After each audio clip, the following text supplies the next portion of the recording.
Call Halayim, Yahweh, Bahashem, Yahushai, Bahashem, Rakah Kadash.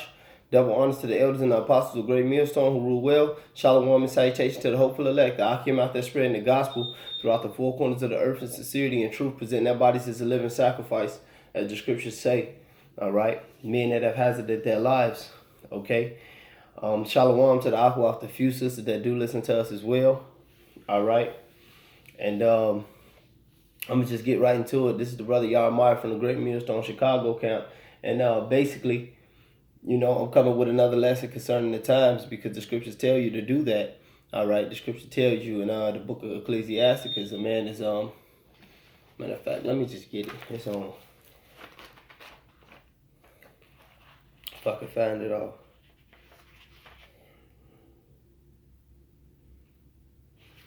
Matter of fact.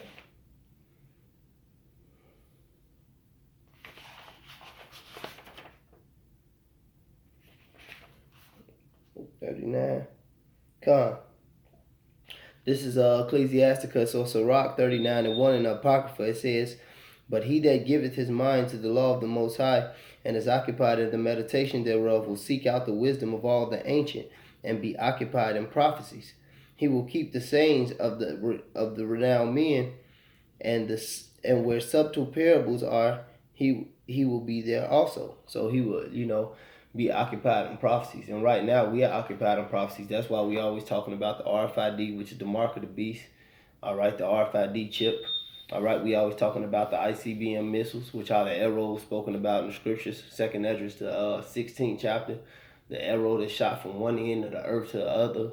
His glittering spear. When you go into the scriptures, all right, and see things like that. All right, those arrows that shot to Babylon. All right, like it says in Jeremiah, I think that's the 50th chapter or the 51st chapter. Okay, 2 Peter, the 3rd chapter. But those are prophecies. Those are prophecies about intercontinental ballistic missiles. All right, we see the RFID chip. We see seditions among men. We see men, going up against their rulers, against their presidents or whatnot. All right, you see all these militia groups, all these black power groups, which we are not associated with at all. We are the Hebrew Israelites of the Bible by blood, and this is our culture. All right, but basically you see all these movements going on in the earth, and that's not by coincidence, that's by prophecy. All right, and we're in the times. Okay, so I just wanted to get that out the way. This is 2nd Esdras 9 and verse 1. It says, and he answered me then and said, measure thou the time diligently in itself, and when thou seest part of the signs which I have told thee before, then thou shalt understand that it is the very same time wherein the highest will begin to visit the world which he made. And that's what we seeing. The Most High stirring up these Most High stirring up the minds of the kings via his angels. All right, just like you got Russia and America going back and forth right now about these treaties. It ain't gonna be no goddamn peace treaty. It ain't gonna be no nuclear war ceasefire or whatever the hell they call it. It ain't gonna be none of that. All right, you see right now a heavy contention between America and Venezuela. And what these niggas doing? Watching the goddamn Super Bowl. All right, because they not men of the Lord. They not. I'm not saying you wicked for watching the Super Bowl. I don't watch that shit. But what I'm saying is the majority of the people, just like the Roman Empire before it fell, are caught up in entertainment, man, and circus and bread, shaking their ass, like it says in the scripture, being married and given in marriage. All right, just in the days of Noah. But the highest is visiting the earth, man, with these prophecies, man. He's putting it in these people's hearts to go to war. You ain't going to stop World War III because it's prophecy. Matter of fact, that's why the scripture tell you in the book of Ezekiel about Gog and Magog when he speak about Russia destroying America. He said he would do what? He would put hooks in their jaws. All right? He's going to persuade, these kings to go against each other. These presidents, or what they call them now, to go against each other and to trash each other, man. Matter of fact, what's that? I think it's Proverbs 21:1. It said the king's heart is in the hand of Yahweh, as the rivers of water. He turned it whithersoever he will. So it's Yahweh Ba'ashem Yahushai that's stirring up these nations to go to war. All right, because he's visiting the earth. All right, verse 3 it says, Therefore, when there shall be seen earthquakes and uproars of the people in the world, and we're seeing that earthquakes, all type of war, famine, chaos that I was just speaking of, then shalt thou well understand that the Most High spake of those things in the days that were before thee, even from the beginning. For like as all that is made in the world have a beginning and an end, and the end is manifest. Even so also the highest have plain beginnings and wonders and powerful works, and ending in effects and signs. And everyone that shall be saved and shall be able to escape by his works and by faith wherein ye have believed. And that's why we out here doing the work. The scripture says faith without works is dead. That's why we up here, rehearsing the righteous acts of the Most High, like it says in Judges, the 5th chapter in the 11th verse, if I'm not mistaken, in the land of drawn waters. That's why we over here in America waking up to and that drawn waters is symbolic to our captivity and our bondage, because we serve the so-called white man in hard bondage, all right, in this land. But that's why we waking up to our culture. We keeping the law, statutes, and the commandments to the best of our ability, all right, because you can't fully do it.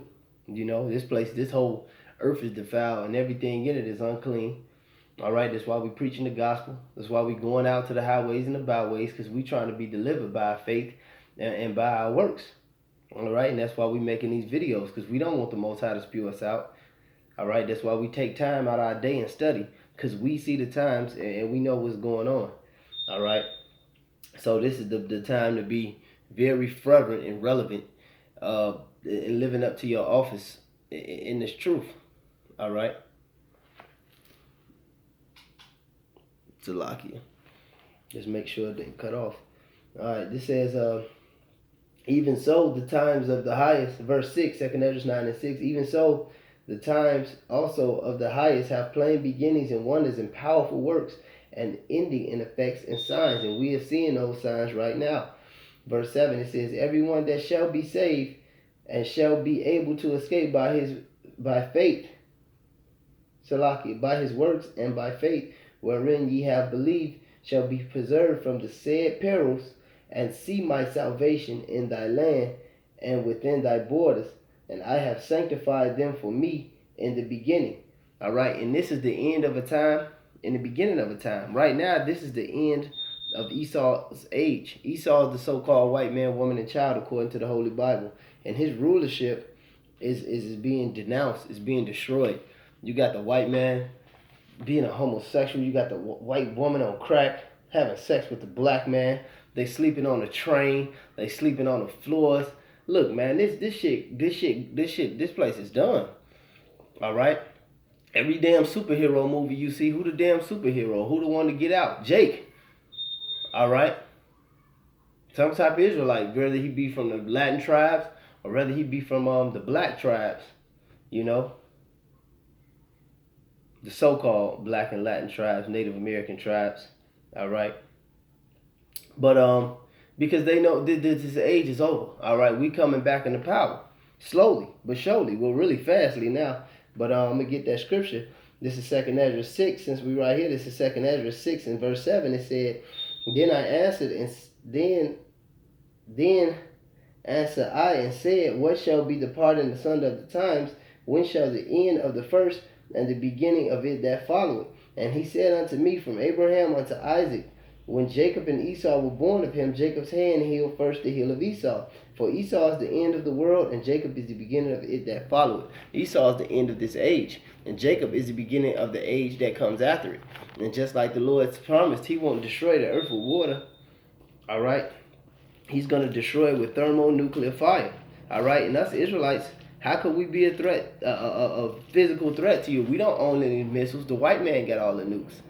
All right, the Arabs got all the nukes. The Koreans got all the nukes. We ain't a world power. We in bondage. We don't have our own money. We don't have our own military system. We don't have our own financial system. We don't have our own school system. We don't have shit. How the hell we a threat to the so-called white man? Because the truth is coming out, and they can't take it, man. They can't take it, man.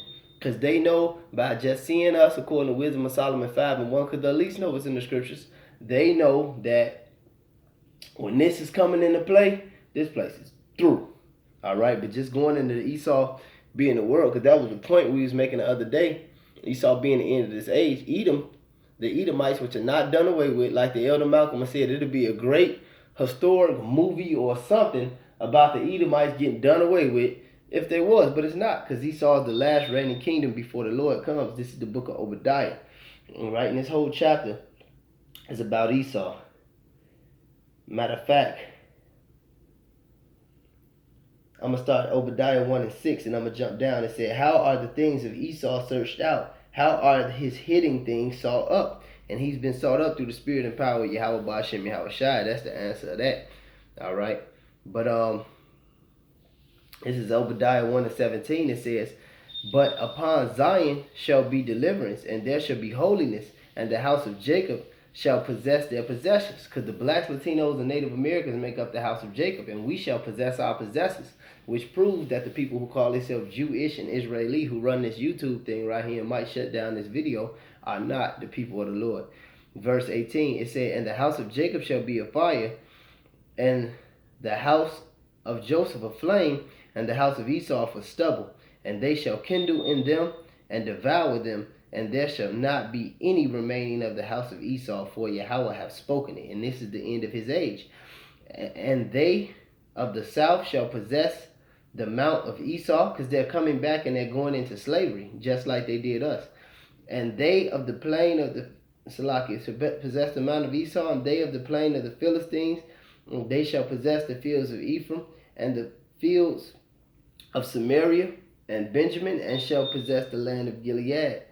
And the captivity of the host of the children of Israel shall possess that of the Canaanites, even unto Zephah, and the captivity of Jerusalem, which is in Sephar, shall possess the cities of the south. Verse 21. And Savior shall come up on Mount Zion to judge the mount of Esau, to judge the nation of Esau. All right. And the kingdom shall be Yahweh's. It says, and the kingdom shall be the Lord's. So the end of this age, according to the Apocrypha, this is the end of Esau's world. So saviors, which are the 144, all right, the angels, Yahweh Shai, the 144, the elect, the angels, all right, but predominantly it's talking about the 144. Savior shall come upon Mount Zion to judge. Because he's going to give us the power to do that, the amount of Esau, because we're going to be the ones that physically put them in slavery when the Most High give us the power to do that, like he physically gave them the power to put us in slavery. All right? That's how you know who these saviors are. And the kingdom shall be your house. So this world is finna turn right side up, because it's upside down right now. This is the message, this is the times, and this is the why these things are happening. But this is the time to gird up in the truth, to man up and to humble down at the same time, and to know that all we need is Yahweh Ba'ashem Yahweh Shai coming in these times and these days and this persecution. You women, you damn sisters, you she-brews out there, you claim to know the truth. You better do the truth. You better deal with your man and the shit that come with it, just like we deal with their ass and the shit that come with it. And like Yahweh Ba'ashem Yahweh Shai deal with us and the shit that come with it. All right, you brothers who know this truth, whatever thou findest thy hand to do, paraphrase, and do it with thy might. All right? Get in this shit, man. But, and endure. And hopefully the Lord have mercy on us. But with that being said, call aloud, Yahweh Ba'ashem Yahweh Shai Ba'ashem Rakah Kadash. Double honors to the elders and the apostles of the great millstone. And to the hopeful elect, I say Shalom.